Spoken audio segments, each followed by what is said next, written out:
So in 2020, a case study we've noticed is that employees had a lot of different work from home situations. Some employees are parents, some employees are breadwinners, some employees went back to the rural area. I live in a condominium, and I remember in 2020, almost every day, there was always one neighbor who was leaving.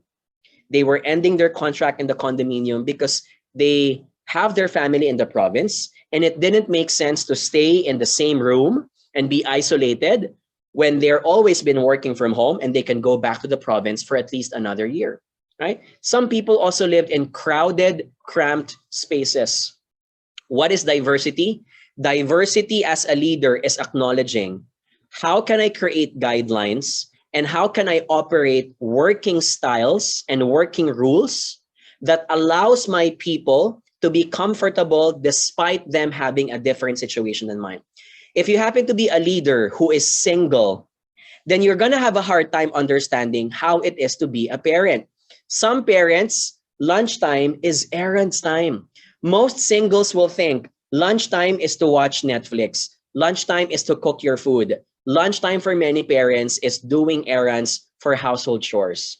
It's setting up the online class and the laptop of their kids, for example. Another way to look at it for breadwinners, if you happen to be not a breadwinner, you'll have a hard time appreciating it. During the COVID-19, breadwinners struggled a lot with anxiety and stress. Why? They have to take good care of their family. If someone in the family contracts COVID-19, they have to do so many logistical and admin stuff. How do you isolate that family member? How do you get to hospital? How do you seek an ICU or a ventilator? Right? Breadwinners ultimately became responsible for that. That's why their mental health also were put at risk. Another example, if you live in the rural area, that employee may have less access to technology and also the internet, right? So which means if you're the type of company who's dependent on internet to get things done, what do you do to enable and empower that person despite the lack of access to technology? Or one more example, do you notice that when someone lives in a crowded home, they have a tendency to speak less in online meetings? Can I get a letter O as in online meetings if you notice that? I've noticed a pattern behind that. If this person lives with a family of 7 or 8, they usually do not turn on their mic. And I've tried to understand why.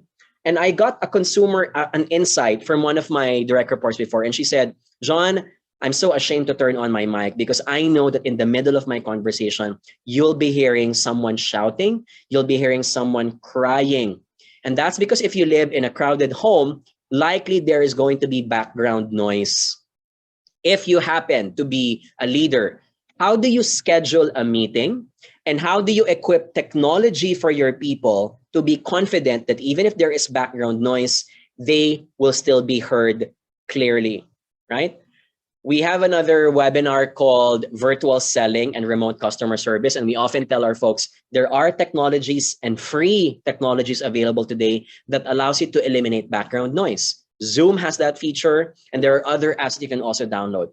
My point is, when people are hesitant to contribute because of the difference of their living conditions, you have to adjust. You have to be a chameleon as a leader, finding ways to make the most out of them.